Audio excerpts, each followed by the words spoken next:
Good morning and welcome to the first Killik & Co market update of 2025.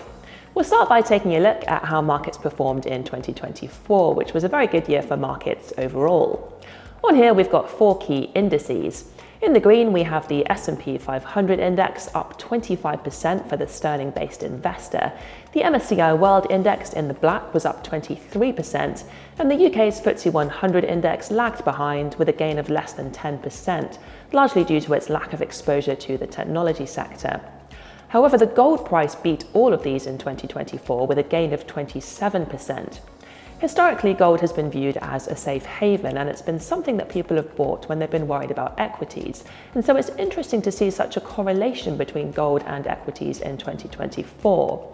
One reason is the expectation that interest rates will fall, and that tends to be a positive for both gold and equities.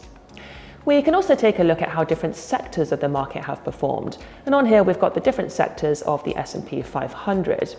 Communication services was the standout with a gain of 34.7%. A lot of stocks that we think of as tech companies appear in this category, for example Alphabet and Meta, and we've also got Netflix and Spotify. Financials also had a great year. For example, JP Morgan and Goldman Sachs came up a lot thanks to Trump's promises to cut regulation.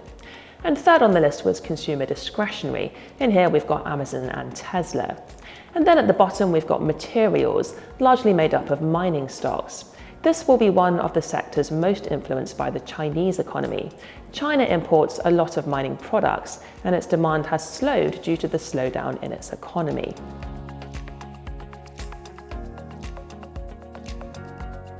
It's been a reasonably quiet start to 2025, but one of the key areas of focus in the financial press has been the rise in government bond yields, both in the UK and in the US. On here we've got the yields over the last 20 years, the US in the pink and the UK in the green. They tend to track each other fairly closely. Both have risen in the last few months since the election of Donald Trump and the UK's autumn budget. In the US, it's likely that Trump's tariffs are expected to be inflationary, and that means the US interest rate will remain higher for longer to keep this inflation in check. And these higher expected interest rates are being reflected in the bond markets. In the UK, there is also a bit of concern about inflation picking up, but the rise in yields is also being driven by some concern about the UK government's finances. Economic growth has been poor in the UK, and more government borrowing is expected. This week, the 10-year gilt yield went above 4.93%, and that's the highest level since 2008. UK government debt is currently over £2.7 trillion. On here, we've got the breakdown of outstanding debt by maturity. Treasury bills mature within the next year, and short conventional gilts mature within 7 years, but in practice, most of these are maturing in the next 2 years. When bonds mature, they will need to be refinanced at whatever the prevailing gilt yield is. The UK government is expected to need to issue £300 billion worth of new bonds this year, and some of that will cover new borrowing, but a lot will be refinancing old bonds that have matured. If the government has to pay a higher rate of interest on new debt, less money will be available for public spending. We've seen a significant decline in the pound versus the dollar since the US election and the budget. The rate is down from 1.34 in September to 1.25 today. As with government bonds, some of this will be due to higher expected interest rates in the US, but some will also be due to concern about the UK's finances and therefore a reluctance to hold the pound.